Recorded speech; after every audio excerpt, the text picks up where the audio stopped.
Hey, what's going on, my beautiful people? This is certified life and relationship coach, Coach Court. Today, we're taking a deep dive into a topic that's close to many people's hearts: relationships. Specifically, we're exploring why fearful avoidants struggle with commitment. If you've ever felt like you're stuck in a push-pull dynamic, or you're dating someone who seems to run hot and cold, this video might be able to give you clarity and possibly help you make the tough decision of either staying or walking away. Also, I'll give you 4 tips on how to grow your connection to a fearful avoidant if you choose to do so. The bonus is these tips can also be effective with dismissive avoidant attachers. But first, a disclaimer. This content isn't intended to give anyone false hope or to convince someone to stay in a relationship that's harming their mental health. This video is intended to provide clarity. If you're in a relationship where you feel as if you're being, treated unfair or poorly, I suggest that you do some meditating on if this is the relationship dynamic for you.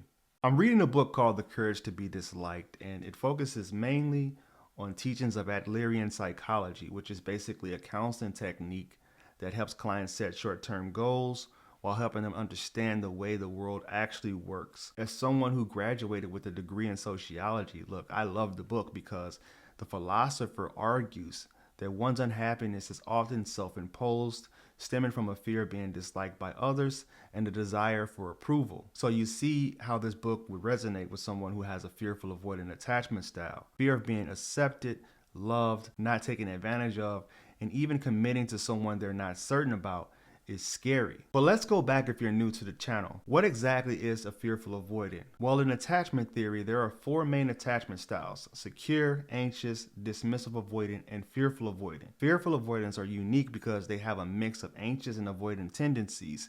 They crave closeness, but are terrified of it at the same time. If that sounds confusing to you, it's because it is, for them and for the people who are in love with them. The fearful avoidant attachment style often stems from early experiences. So imagine growing up in an environment where love felt either inconsistent or unsafe. Maybe your caregivers were unpredictable, sometimes loving, sometimes distant, and sometimes even hurtful.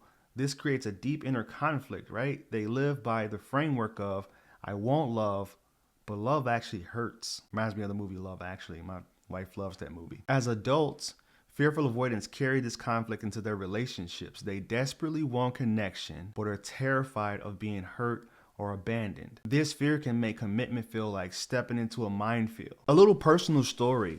I mentor kids for 14 or 15 years, and they all came from different backgrounds. Some had really high ACE scores, and if you're not familiar, look up ACEs, Adverse Childhood Experiences. And I would never forget this one event that we had planned. We took them to a basketball game in Milwaukee, the Milwaukee Bucks. I don't know if you guys are familiar with them, but we had this connected experience, and it was like a really good time.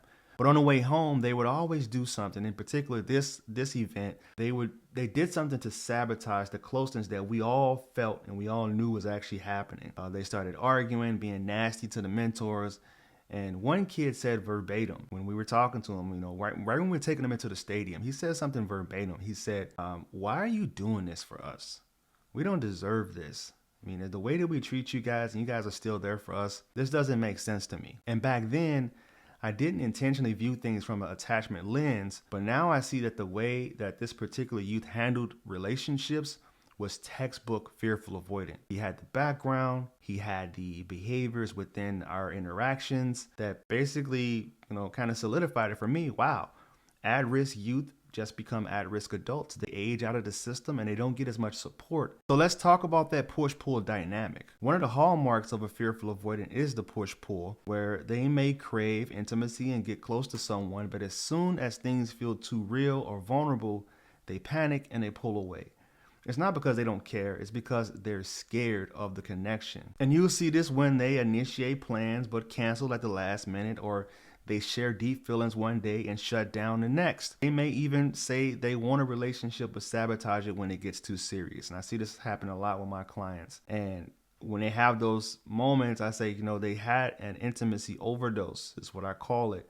And you will see them pull back and start to regret some of the things that they shared and some of the experiences that they had with you, because it was way too scary, and because it was just like childhood. They were waiting, like I talk about all the time, they were waiting for the other shoe to drop. And this behavior isn't about playing games. It's a defense mechanism to protect themselves from the pain they fear that will come. And that next fear is the fear of losing themselves in that relationship. Just like a dismissive avoidant, they fear losing their independence or their sense of their self. They worry that getting too close to someone means giving up their autonomy. Even in my mentoring relationship, they would share details with me that they wouldn't share with their counselor or their therapist, but then they will also do something to completely implode our relationship or go off on me, curse me out, whatever else they would do just to pull themselves away. They might think something like, if I commit, will I lose who I am? Or what if I get stuck in this relationship and it doesn't fulfill me?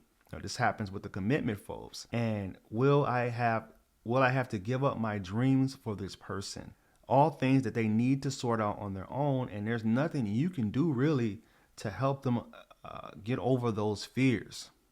These thoughts can be overwhelming and often lead to self-sabotage. So here are the 4 bonus tips that I have for you guys if you want to help navigate a relationship with a fearful avoidant. The first tip is patience is key.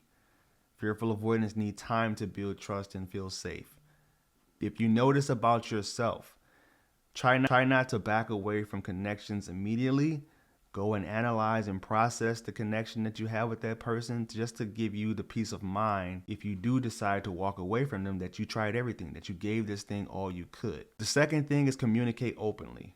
Encourage honest conversations about fears and needs. The third is set boundaries. Both partners need to respect each other's space and emotional limits. I heard a therapist talking about this one time. She said, boundaries are things that you put into place to help keep the other person in your life. I'm going to say it again slower. Boundaries are things and conditions that you set into place to help keep the other person in your life. Because if you don't set healthy boundaries right out the gate, what's going to happen is you're going to allow for them to push you away. And I think this is a perfect way of viewing things, because many people, when they set boundaries, they feel like they're being mean. No, setting boundaries is actually setting a framework for how this person is going to navigate in your life. Because if you don't set the framework early, what's going to happen is you're going to form resentment and you're going to push that person away. You're going to end that relationship, but you could have actually helped that person by setting the boundaries right away and allowing for them to stay in your life. And the fourth tip is to seek therapy. A professional